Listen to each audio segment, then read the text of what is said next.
Hello, fearless listeners. Welcome to Let Fear Bounce, the weekly podcast that brings you inspiration and motivation and a nugget of hope. Join me, Kim Langling, as I chat with awesome guests from all walks of life who share how they have conquered their fears.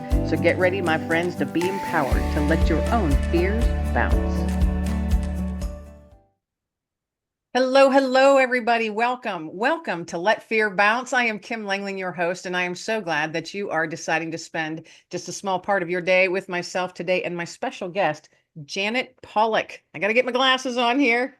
She is an executive coach, speaker, and author with over 30 years of diverse experience, and her career includes serving as a lieutenant colonel in the U.S. Marine Corps, now retired, and 2 decades of global leadership as a coach.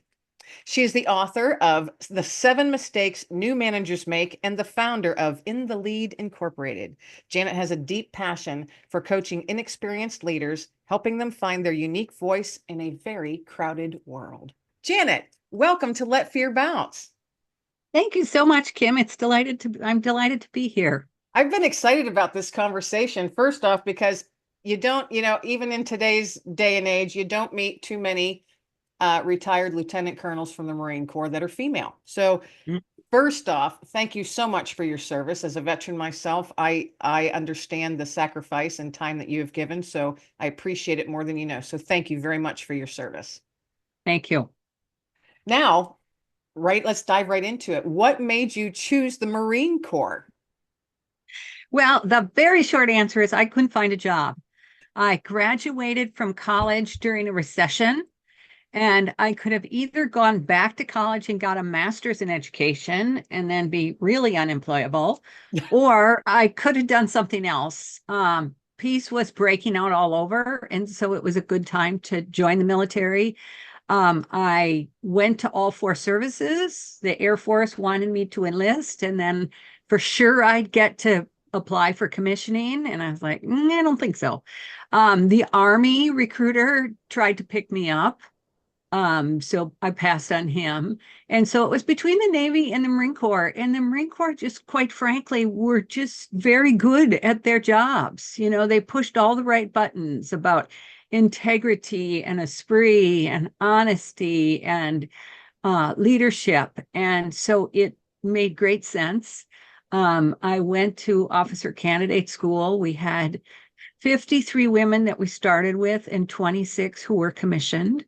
So that was kind of a proud moment.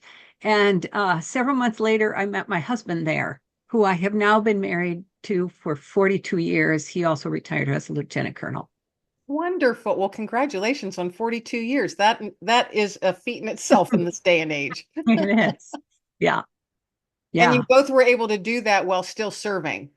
Well, mostly, Joe had been prior enlisted, and so he had a number of years of service. I just did my first 4 years of active duty and then went into the reserve, which on the Marine Corps side is the only way into the reserves. You have to start as active duty. And then a few times, like during the initial Desert Storm operation, I was activated and stayed on active duty, I think, for a couple of years. And so it was a combination of active duty and reserve. How did you get through, and I'm just curious because I was not in the Marine Corps, for basic training? How was that for you? Did it come easy to you? Not at all. It was brutal. Every day was brutal. Yeah. My mom and dad both wrote me letters regularly, so that helped a lot. Here's what happened. I grew up across the street from the publisher of my hometown newspaper. And so he was intrigued by the fact that I was going to the Marine Corps and interviewed me. And I was on the front page of this little newspaper about a week before I went to officer candidate school. And so, like it said, here was my commissioning date in the story. Like, there's no way I could not finish. Right. So I was not a very athletic person, but we helped each other, which is what women do. I remember a woman literally taught me how to climb a rope. There's a technique to it. I couldn't figure it out. And once I got the technique, it was like, okay, I'm up and down. So it really challenged me to do new and different things. And that carried me through my life. That, yeah, there are hard times, but we can get through them. And I think we can get through them with the help and support of other people. Right. Make sure you've got the right folks around you. Hmm. Hmm. Yeah. I But like how you said that you've carried those lessons that you've learned, and that was just from basic training. yeah. You've carried them with you through your life. And I can actually say the same, because when you go into basic, you're clueless of what's coming. Yeah. Like I went in and I'm thinking, I've been, riding my bike 15 miles a day and doing aerobics and this and that and this and that to get ready for it. I even cut my hair off really short to get ready to Hmm. go into basic training. And you get there, and within 2 hours, you're like, oh, I'm so ill prepared. Because it's a mental game. Yeah, it is a mental game. And It I was absolutely not is. prepared for that. Physically, I had no problem. I was Okay. actually athletic. I had no problem. The mental part of it, that's Mm-hmm. where it was like, okay, I gotta figure this out fast. I don't have time to think about it. You Yeah, know? Yeah. absolutely. But I Yep. do carry so much of that now with me throughout my life, how I look at the world, how I do things. Yep. And I'm going to use the word, the honesty and the integrity, the work Hmm. ethic, leadership, Hmm. values, all of those words. Well, and Kim, that time laid the underpinnings of the work that I do today, which is leadership development and executive coaching. I got a PhD along the way, but what I learned Along the way, just a PhD. what I learned along the way is that leadership skills can be developed. You and I both went into the military like not knowing about tanks or guns or artillery or how to wear your uniform properly or some of the protocols around rank and so forth. And they taught us everything and we were successful. And so, the military, of course, has a slightly different approach because at different points in your career, they send you off to a multi-month school to learn how to be a captain or learn how to be a lieutenant colonel. And you learn more strategy and you learn, a broader perspective. And yet we come out of those schools and realize, yeah, I can lead a battalion or I can lead a company and I will be very successful at it. And so the work that I do today on leadership development is a lot about here are the skills to give feedback well. Here are the skills to have a good one-on-one and deepen your relationship with your direct reports. And all of that insight or the courage to offer up to leaders, you can get better at this came from, I believe, my Marine Corps experience. I would agree with you. Not even being in your shoes, but yeah, I think that sets the foundation. I think anyone being in the military, if you come out honorably discharged and you're carrying some of that, what you've learned with you, all those skills Mhm. you just mentioned, it truly does change the lens of how you see how you want your life to unfold, you know? Yeah, yeah. Um, so when you're Kimberly, as can I just add one thing about that? Yeah, That I also got to, as you did, experience the transformation of women's roles in the military. So when I came in, and I understand as you came in, we were in what we called combat support roles, but they weren't really even combat support. We were in things like supply and logistics and HR. We could do intelligence, but the real core of the Marine Corps is combat arms, and we were prohibited from them. I got activated for Desert Storm, the very first one. And I was in a command center, so I got to see everything that was going on. And what happened is the units took women with them because that's who they had and that's who they'd been trained with.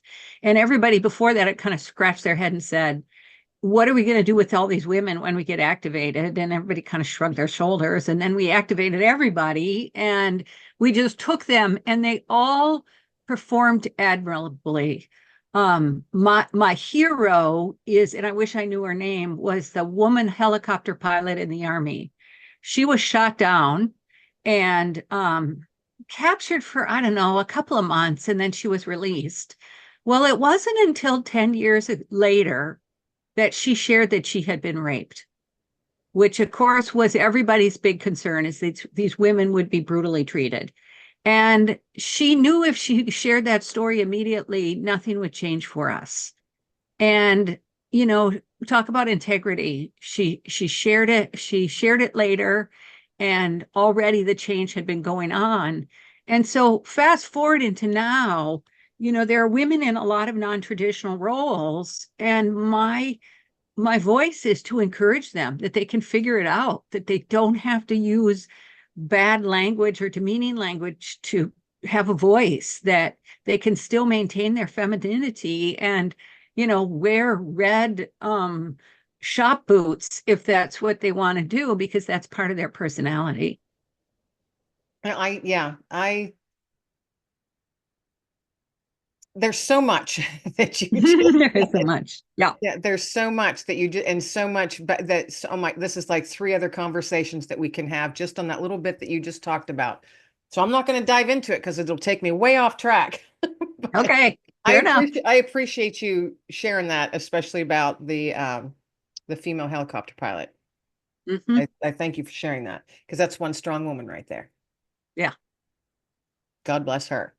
Um, so you wrote a book. You're also an author. Book. It's Hmm. called Seven Mistakes New Managers Make. Now, what made you come up with seven? Because it's an Yep. odd number, and odd numbers are always good to use for books. I know this. Yep. So seven. Hmm. What made you come up with seven mistakes? Because I'm sure there's more, but share a little There bit are about the probably seven. more. You know, and I said, who who wants to read a book that's called The 152 Mistakes You're Most Likely to Make? Right. Right? So where I ended up was, if you're a leader, especially a manager, you know, a first-time manager trying to figure out how to do people leadership, these seven things are at the center of your success. Things like giving feedback, setting out a plan for execution, um, having an effective one-on-one, managing your team through change.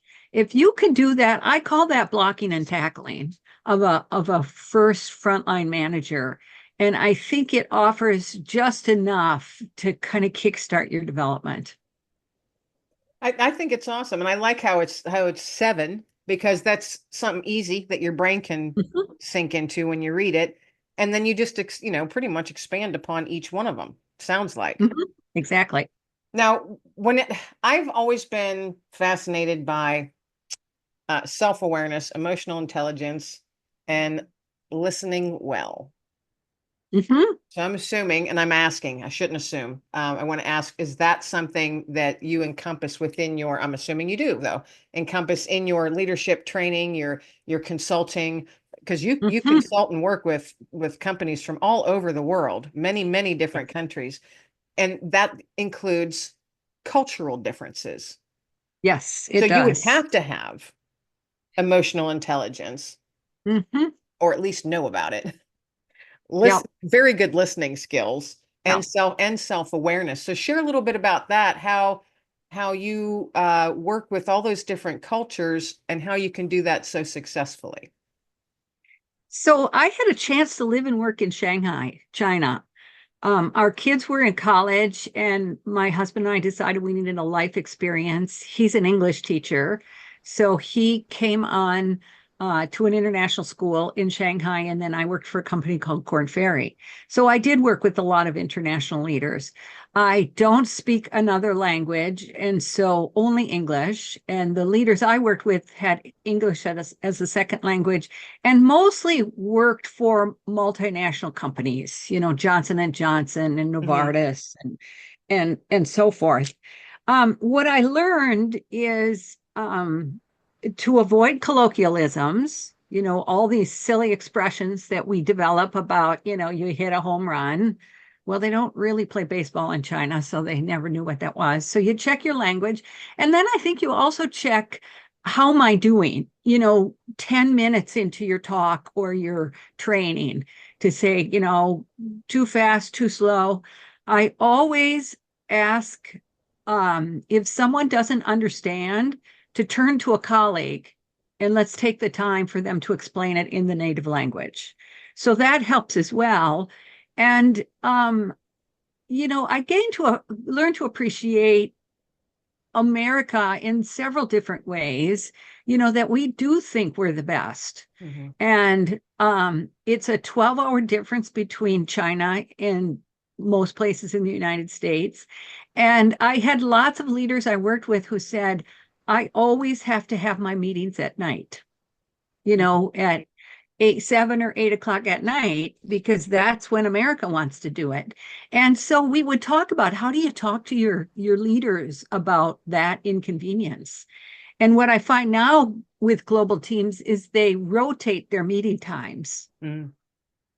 So I think it's these little adaptations, putting things in writing rather than just speaking them. So somebody takes notes during a meeting, so that I find that English as a second language speakers can read better than they can speak or hear. And so having it backed up in writing helps as well. You asked me about listening. It is included in the book. We don't usually teach listening, and I do cover listening in all my programs.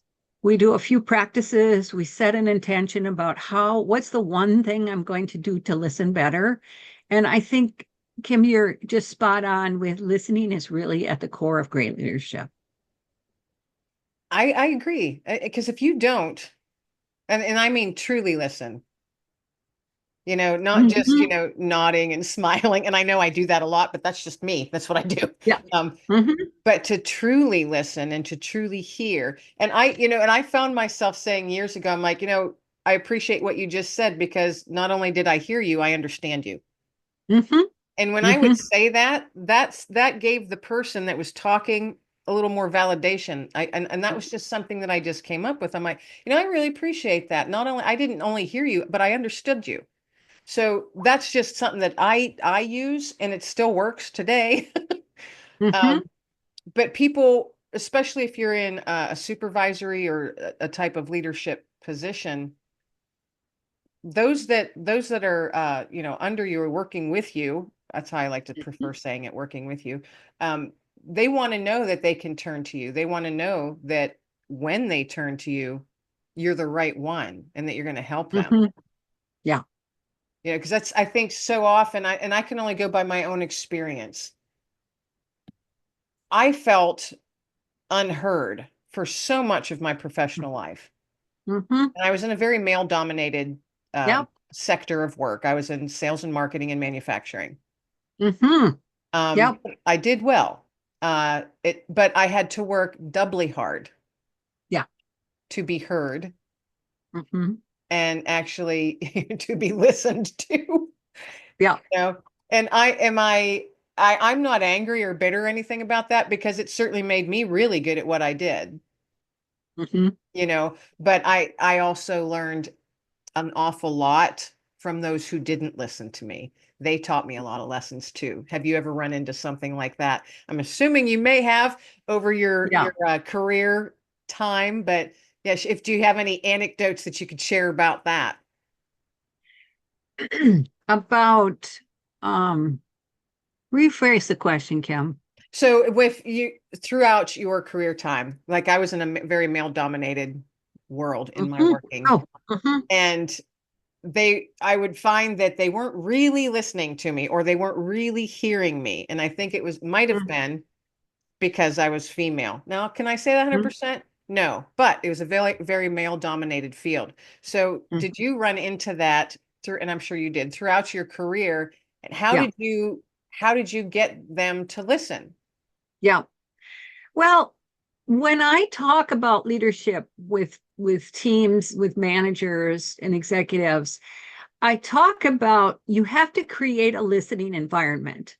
So it's very common for us, if you're in cubes at work, to just walk over to somebody's cube and start talking. You say, "Do you got a minute, Sharon? I'd like to talk to you about so and so. Here's the dilemma." And there's poor Sharon still typing an email that she's finally getting to. So I think number one is making sure that you have a listening environment, that people are actually stopping and looking at you. I sometimes ask people to put their phones down. And not only do I ask them to put them down, but to turn them over so that they don't get the beeps and the light up screen and all of that. So they're very, very concentrated on listening.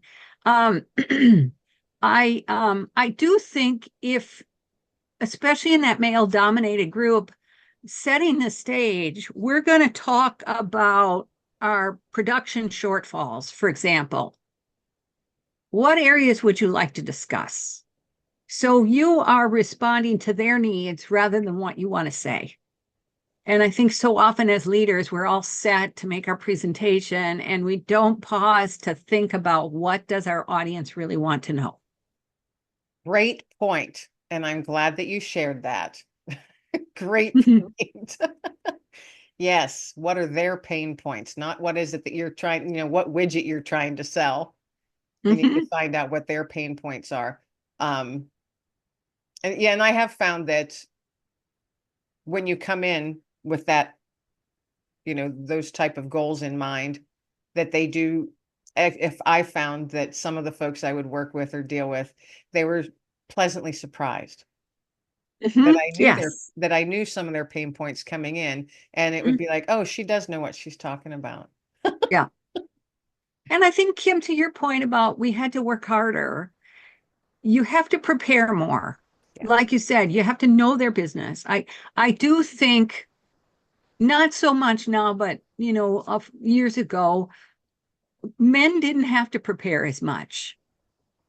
They could come in and chat for a while and talk about the Vikings game and then kind of get on to it. And that from a woman just wasn't tolerated. And I think in some industries, that's still the fact. So we do sometimes have to work harder in that preparation and knowing who all the players are. Thank goodness that information is all readily available. Everybody's profile is on LinkedIn. There's lots of company stuff on their website that you can get schooled. And so I think this goes for any young professional to make sure you're really prepared, because the same thing happens, I think, with young professionals as it does with women, or did with women, is that you come in and you're 25 or 26 years old, and who's going to believe you? Well, they're going to believe you when you've prepared, when you know everybody's roles before you meet them, when you have a sense of what this organization does and what their pain points are. And that's an interesting point, like that you're just talking about the younger folks that come in and they have leadership positions, and say they have a leadership role over me, and I'm twice their age and I have twice the experience. And I have experienced it, and this is just my own, someone of that age being quite condescending and talking down like I didn't know anything about what I had been doing for already 25 years, which is as long as they had been alive. Exactly. Exactly. So And yeah. that's something I think the young, not all, because some are Mhm. amazing, but I think Mhm. what you provide, the type of trainings that you provide, what is the average age of the folks that you're actually training? I'm curious. Well, here's a really interesting national statistic. The average individual is promoted to supervisor somewhere between the age of 28 and 32. And most of them don't get any leadership development until their 40s. Oh my, Isn't that that's crazy? that is Yeah, yes, it is crazy. sad. It's sad. And what I've concluded is that, we're a pyramid, or every organization's a pyramid. There's lots more managers down here than there are up at the top. And I think companies are daunted by how do I train and prepare all of them. They also say to themselves, if I train them, they'll leave. But we know from research that if you train them, they'll stay because they feel that their organization is invested in them and cares about their future. Well, and all, You know, there's truth to the thing. You've got a happy employee is going to be, stay an employee. exactly. I mean, I know I would have just really been over the moon to have been offered different trainings that I had to regularly ask for. Mm-hmm. And Mm-hmm. that was taken, can I travel for this training, but I always had to travel, which cost money and Mm-hmm. time, and so a lot of times I was denied that, but sometimes I wasn't. But I had to research those types of trainings on my own, find them, have the initiative, go to my bosses and say, here's a training, this will really help me in my Mm-hmm. job, can I Yeah. take it? So I had to really work. Even in that aspect, I had to work hard to be able to get myself trained on new Yeah. things because Yeah. things are changing all the time. Yeah, things are changing all the time. I think, too, when it comes to leadership, you don't have to necessarily, if you can't go to training, if they won't fund it, if whatever, there's ways you can develop yourself right in your organization. Find a mentor. A mentor is someone who is not in your chain of command, in your direct report or your boss or your boss's boss, but somebody else that has interest in your career. They understand the politics of the organization and they will give you advice on how to do things effectively. You can also form a small group with similar level leaders, read my book and then discuss each chapter, listen to a TED talk and discuss what you can take away from that. So I think there are ways that you can develop your leadership skills right inside your organization. But again, it takes initiative. It takes initiative to find 3 or 4 colleagues that will start a book club and work together on their leadership. Do you think that fear might play a part in folks maybe asking for that or trying to form those types of groups or looking for a mentor? Fear of maybe rocking the boat, or no, I just got to stick with the status quo. I've got a good job. I got a paycheck. I have benefits. I'm just going to stay here, blah, blah, blah, blah, blah. Do you think fear might play a part in some of that, holding some folks back, maybe? I think so. It does play into it. And here's, Kim, how I've seen that happen is we, in almost every organization, we promote our great individual contributors. They were spectacular. They got things done. They communicated about progress. They let us know if they were going to miss a deadline before it happened. And then we promote them to a manager. So they're no longer doing the tasks, they're working through others. So for many, it's a very foreign situation. And you have to let go of that. This is how you do it. So back to the fear, they're in a situation where they're not very good at this manager job in the first several months. So how do I raise my hand when everybody thinks I'm a superstar, a year ago, and raise my hand saying, I'm just not getting this? Right. Right. And that's so where can folks find your book at? They can find it on my website, which is janetpolach.com, JANETPOLACH.com. They can find it there. They can also email me at janet@janetpolach.com. Now, is it available on Amazon as well? It's available on Amazon as well. Yeah. So I think, if you just get to Amazon and type in 7 mistakes, if you can't remember the whole title, type in 7 mistakes and it will get you there. So what's coming up next for you then? I am just finishing my second book. Awesome. Congratulations. And Are you allowed to share the title of the second book? I am because it is in formatting even as we speak. It's a strategic leader's mindset, unlocking the keys to success. What I have found in the work that I do is moving from director, senior director to vice president is really a big jump. And we expect those senior executive leaders to think very broadly and act very strategically. And yet they still hold on to what got them to the director role, which is getting things done with their team. And so I challenge the reader to shift their mindset. So it's not a competency book. It's about how do you think about being strategic?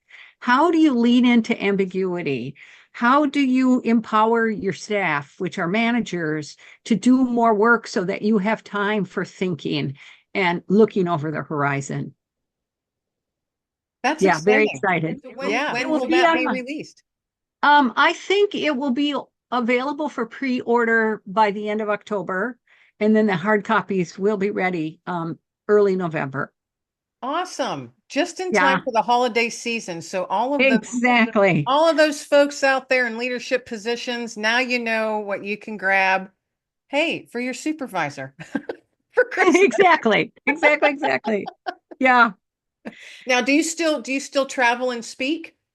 I do still travel and speak. I love talking about the art of asking great questions, which I think is the secret sauce of effective leaders. You know, we don't think about that. I'm working with one senior leader right now who has a tendency when there's an issue to kind of go on and on about people aren't measuring up and you blew me off and all that kind of thing. And so we're working on how does he ask better questions that are not judgmental and gets more to the center of the issue. So I love speaking about that, and of course, I love speaking about the new mindsets of executive leaders because I think we all, most senior leaders I know, struggle for a time being effective at that new level. And it is hard. Mm-hmm. It's not easy. And I think a lot of folks might just see the title and maybe, oh, I've got the title and I've got the paycheck to go with it. But then they realize, oh, I'm not really good at it. Yes, yes, yes, yes. And that's probably a Or tough pill to swallow. yeah, I think they would say, I'm too busy to be strategic, Hmm. right? I hear that from a lot of executives, and I think that's the reality. But you're never going to be strategic until you actually take yourself out of the day-to-day hustle and bustle by delegating to others, by self-selecting out of some meetings where there's 7 other executives there or 3 of your director team members, and saying no to some stuff so that you can focus and concentrate on the strategic. And a lot of the things I think in both books, the one that's already out and the one that you have coming out soon, I think that those life skills can play out well outside of your work day. Mm-hmm. You can carry them with you Absolutely. into your personal lives. The listening in itself is just Yeah. huge. In your Mm-hmm. personal life and your relationships with your spouse, friends, what have you, Mm-hmm. folks that you volunteer with in different organizations, things like that. They're just the skills and the that you're learning, all that leadership stuff it's so valuable in all aspects, I think, of life. Mm-hmm. Mm-hmm. It I absolutely. appreciate what you do and how you do it and sharing them in books. So it's tangible. It's something someone, Mm-hmm. because I'm someone that likes to have it, hold it in my hand, highlight, make notes. You Yeah. know, that's what I do. And so I thank you. I appreciate you with all of your, your background and your skill set and your mindset of wanting to get this out into the world and to help those folks on their journeys as they take those steps forward and upward. So thank you for all that you do. I appreciate it. Thank you very much, Kim. This was a great conversation. And I appreciate having you on my show. This is yes, it has been a great conversation. And there's so much more that we could talk about, but we're running out of time. So we're going to get ready to wrap this up. And as we wrap things up, now I know that you did share your website and stuff just a few minutes ago, but could you please share your website and where they can find you? And if you're on any other social media, we'll of course have that in the description and the show notes, but share your website once again, where they can find your books. And then after that, if you could please, and I ask all of my guests to toss out a nugget of hope to our listeners today, something that may be inspirational or motivational, something that they can tuck away and carry with them for the rest of the day. So the floor is yours. Great. All right. So you can find me at janetpolach.com, JANETPOLACH.com. You can access and buy my book through my website. Of course, Amazon has it as well. Here is my ray of hope. Is I encourage you to give yourself grace. I think we are, especially if you are young parents, two career families, you've got maybe one or two little ones that, really until they're about 16 years old are dependent on you for transportation and whatever they're involved in.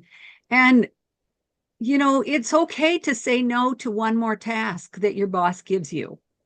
It's okay to miss some dance rehearsals. It's okay to not have to talk to your mother every day. Give yourself some grace that I am doing a great job, and this is what I can do right now. I like that sentence. This is what I can do right now. And I think a lot of us, actually, I think all of us need to remind ourselves of that. This is what I can do right now. And I'm doing good at it. So, it's okay. Yeah. Love that nugget. Give yourself grace. And I don't think any of us give ourselves near enough of it. So thank you for that nugget of hope. I appreciate it. My pleasure. And thank you once again for being my guest on Let Fear Bounce. This has been a true blessing. So thank you so much for sharing all of your knowledge with us today. Thank you, Kim. Everybody out there, this is Kim Langling, your host of Let Fear Bounce. Thank you so much once again for spending a part of your day with myself and my special guest today, Janet. Everybody out there, be well, stay well, and above all, be blessed. Thank you so much for tuning into today's episode of Let Fear Bounce. Your time is precious, and I am so grateful that you chose to spend just a small part of it with myself and my guest today. If you've enjoyed today's conversation, be sure to like and subscribe so you don't miss our weekly nuggets of hope and inspiration. And remember, folks, let fear bounce, because you've got this. So until next time, folks, keep your light shining bright.